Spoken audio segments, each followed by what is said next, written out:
Ketika Anda memahami ajaran Kristen dari sudut pandang Islam, itu tidak fair. Yang pertama itu. Terus kemudian yang kedua, Paulus mengarang agama Kristen, tidak ada yang mengarang.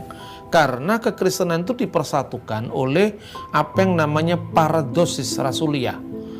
Jadi paradosis apostolik itu apa? Yesus menunjuk Petrus sebagai pemimpin gereja. Engkau adalah batu karang dan di atas batu ini akan mendirikan gerejaku. Sejak saat itu gereja mengenal yang namanya khilafah rasuliah, suksesi apostolik. Karena Yesus punya murid 12, punya murid 70. Murid-muridnya Yesus punya murid lagi yang namanya apostolic fathers, Abba Rasulion.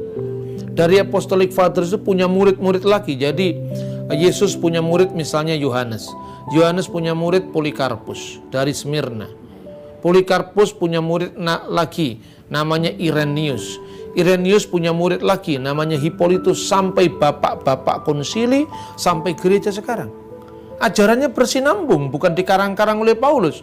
Kalau Paulus ngarang, tentu rasul-rasul yang lain akan menyangkal kalau dia salah. Tidak ada koreksi apapun terhadap ajaran Paulus di dalam gereja. Karena ajaran Paulus adalah ajaran Yesus yang dikontekstualisasikan dengan pembaca atau audien yang bukan Yahudi. Maka kemudian dikenal semacam pembagian tugas bahwa Paulus adalah rasul untuk orang-orang yang tidak bersunat, artinya orang-orang Gentile, non-Jewish.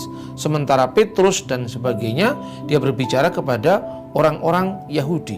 Jadi nidamnya, sistemnya sudah clear dari abad pertama, dan ada bukti-bukti sejarah. Misalnya ajaran yang menyangkal Paulus itu baru muncul pada sebuah sekte namanya sekte Ebionit.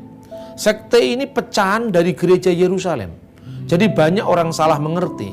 Ebionit itu bukan Kristen mula-mula, tetapi dia sekte Kristen Yahudi yang muncul dari sekte sebelumnya namanya sekte Nasrani.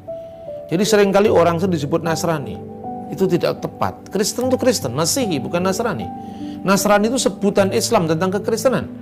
Nasrani itu adalah bagian dari sekte Kristen Yahudi, dan itu tidak mewakili seluruh kekristenan. Kita jangan mau dong disebut Nasrani. Kita bukan orang Nasrani. Kita orang Kristen. Orang Arab, Abuna Hadratak Masihi wala Nasrani. Masihi. Ini saksi mata. Ini orang Arab Kristen, ya orang Mesir, Anda Masihi, bukan Nasrani. Nah, jadi jangan mengukur agama orang lain dari ukuran Al-Quran, karena Al-Quran bukan kitabnya orang Kristen, itu kitabnya orang Islam.